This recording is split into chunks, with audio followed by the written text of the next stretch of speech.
Ladies and gentlemen, welcome back to the analysis of YOLENO TV. I hope you're well from wherever you watch this channel. Now, we all remember this story about the new computer misuse and cybercrime law, one that President William Ruto signed into law. Computer Misuse and Cybercrime Amendment Act 2024, the law is the very day RAILA Amolo Odinga was pronounced dead. Now, this story has not sat well with Kenyans, especially the timing, and also the reason why he chose that day to be the day he was to sign it into law at the time when Kenyans had started grieving, First, the amendments to the Computer Misuse and Cybercrimes Act in essence seek to control and crush political dissent and protests in the guise of expanding protections from criminal. So there's a move by the High Court here through Justice Lawrence Mugambi, who has issued a conservatory order suspending the enforcement, execution, and effect of sections 27(1)(b), C, and 2 of the amendment legislation. Now, the High Court has halted the implementation of the Computer Misuse and Cybercrimes Amendment Act of 2024, which was signed into law just last week. So, in a ruling on Wednesday, Justice Lawrence Mugambi issued a conservatory order suspending the enforcement, execution, and effects of the sections in copy. Now, this is what he said in his ruling.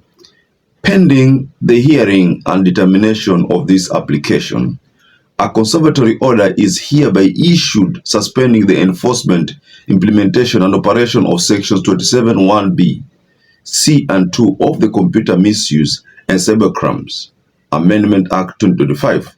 Now, human rights activist and gospel musician Reuben Kigame had teamed up with the Kenya Human Rights Commission to challenge the controversial Computer Misuse and Cybercrimes Act, warning that it hands the state unchecked power to monitor, silence, and endanger critics. So what you need to understand here, especially based on the comment that came from the former Chief Justice Maraga told us that if this law is to be implemented fully, then what does it mean? It means your usual TikTok account, if you post items which do not conform with this act, they can order a committee that will be formed, can order removal of or deletion of your account. It could be a Facebook account, it could be an IG account, it could be an X account, it could be a YouTube account, any social media account. They can order the closure. Now, Maraga gave us some insight into this law, which was going to make it pretty hard for people to communicate on the social media. You cannot communicate freely. Now, these are the things which RAILA Amolo Odinga kept fighting for. The freedom of expression, You can picket. These days, people prefer to picket on the social media as opposed to going on the streets whereby you're going to be tear gassed, utakutana na polisi, you'll be arrested, na utawekewa charges kama zile za terrorism charges, you will not be able to get out, kesi na kufata after kesi. So they prefer social media as a tool where they use to express their concerns. See, if you go to the US, for example, and much of the contents of our constitution was borrowed from the US. Now, if you go to the US right now, they use the social media more to communicate. I've seen a Facebook, I've seen a YouTube account that only talks about Trump or the negative things about Trump. I was just going through that the YouTuber, he is always talking about the negative things that Trump is doing, all of them. But you see that social media handler has never been confronted by the government because there is that right to express your concern, So much of the content in our constitution was borrowed from the US. So if these people borrowed much of the content from the US, why do they feel that Kenyans are being unfair to them? You see, one thing that they don't understand is that today they are in government, tomorrow they're going to be out of the government, some other people will come on board. So these laws which are in the constitution, they are supposed to guide anyone who is in or out of the government. So if they think that right now these issues are affecting them, so they think that the best thing is to gag Kenyans, so that Kenyans cannot feel that freedom. What about tomorrow when they're not in government? Aoni kama watakuwa wameshaharibia Wakenya wote. So does it mean that the other government that is going to come on board watasema kwamba let us undo everything? If I'm this government, if I was serving this government, one of the things that I will not touch on ni mambo ya cybercrime, kwa sababu this is one of the things that will make them lose more votes than they had expected. Judge has issued an interim order and directed the petition and its supporting documents to be served physically within 3 days, with proof of service filed in court. Parties were instructed to file and serve their responses within 7 days after service. The case will return to court on November 5th, when Justice Mugambi is expected to issue further directions, including whether the petition proceeds to a full hearing. The Computer Misuse and Cybercrimes Bill 2024 was published by the National Assembly on August 9th, 2024, and later subjected to public participation through the Departmental Committee on Communication, Information and Innovation, which engaged civil society and industry stakeholders.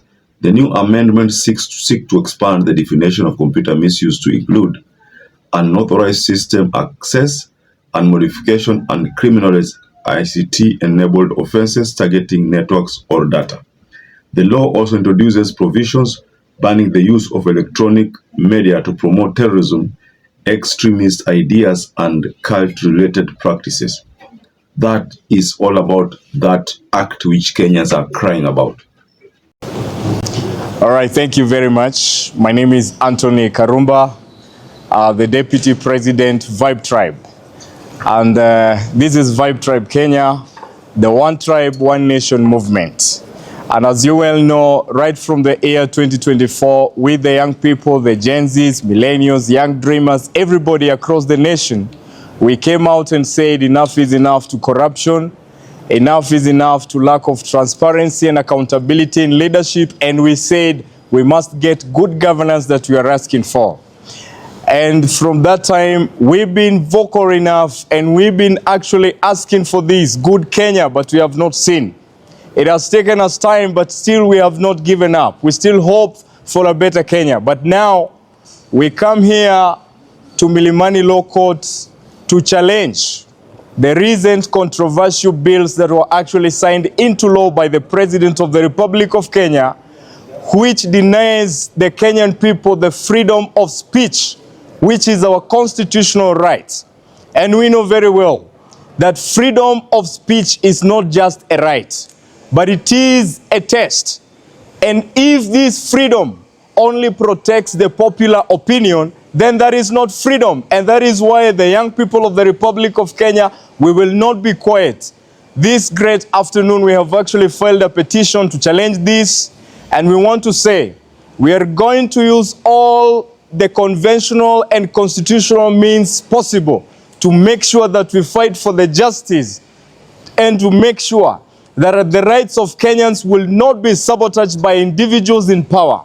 And we want to tell the people in power, political class, we know you are being misused to pass bills that sabotage the Kenyan people. Now, ladies and gentlemen, perhaps if you're watching this video and have not subscribed, take 1 second and subscribe, like this video. Until we catch up again, stay safe and stay blessed.